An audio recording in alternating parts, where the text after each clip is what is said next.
G'day everyone and welcome back to the channel. Wanted to share with you some of our experience, some of the costings with our time. So we spent 8 weeks in Canaveral Beach in Florianópolis down the southern part of Brazil. Fantastic, loved it, awesome spot, very picturesque and scenic as you can see there in some of the shots right on the beach.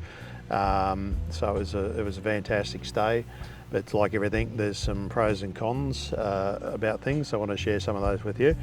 Pros, the natural beauty. It's got fairly cheap groceries and booze, and you can eat out very cost effectively.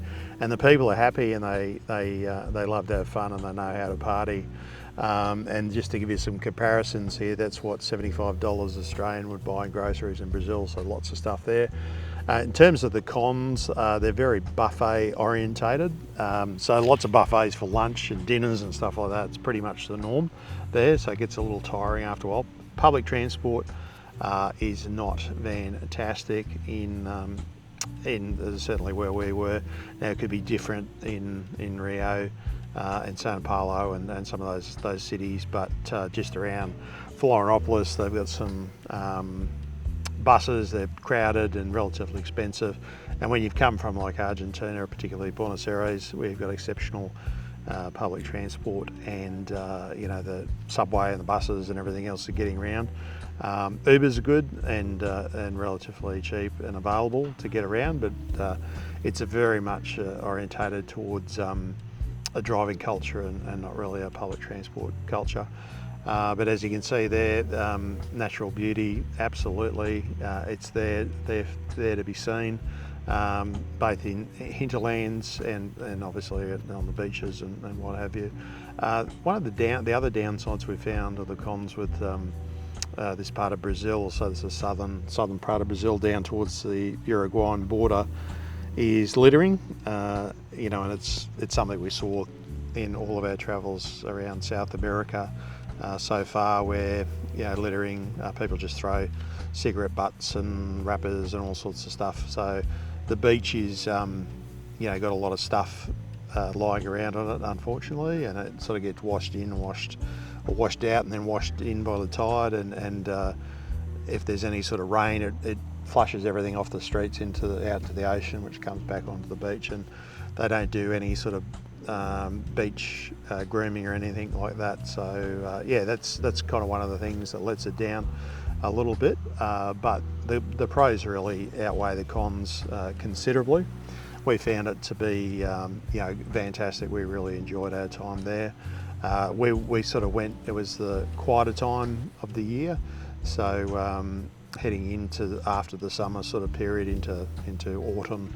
Not that you really notice a change of scenery there like you do in other parts of the world, but nonetheless it technically moves out of summer and into autumn, and so things were a little bit quieter there, especially after the sort of Easter celebration.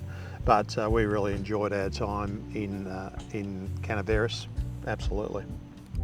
Crikey, as Steve would say. One thing I didn't expect to see was a Brazilian drop bear. We had this forest undeveloped site directly across from our Airbnb, and there it is, a little, you can see in the video there, a little Brazilian drop bear. Didn't realise they had them in Brazil, but apparently they do, and there it is.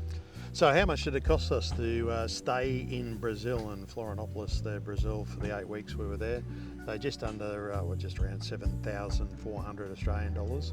$1,500 of that was going to Rio, and the biggest component of that was airfares, which were pretty expensive. They're expensive internal airfares in Brazil, but when in Rome or when in Rio or Brazil, go and see Rio, we did that. The on-ground costs, definitely cheaper, so about 15% cheaper than it was in Argentina, and that was one of the reasons we decided to move from Argentina and check out Brazil, to see if things were cheaper, and they certainly were. Getting good quality food at the supermarket, and a lot more opportunity to eat out because it's much more affordable than it was in Argentina. So yeah, it's definitely affordable for anyone looking to spend some retirement time there or slow travel. So what's the verdict on Brazil? It's definitely affordable, very affordable. Florianópolis is safe where we were, and we didn't have any problems when we were in Rio. Cheap booze, cheaper groceries, and You know, great for anyone that loves a drink. Fast and stable internet. They do love buffets, but they are very cost effective. Fairly narrow range of cuisine in Brazil, a bit like Argentina in that regard. Lots of natural beauty, and they don't do spicy things particularly there, so if you're after curries or anything like that, you're not going to find those in Brazil. But the food is good, no doubt about that. Public transport's not great in where we were in Florianópolis, so you kind of really need a car or spend a bit of money on Ubers to get around. But fantastic place, really enjoyed our time there, and would highly recommend checking out Brazil on your travels. Thanks for tuning in today, and take care. Bye for now.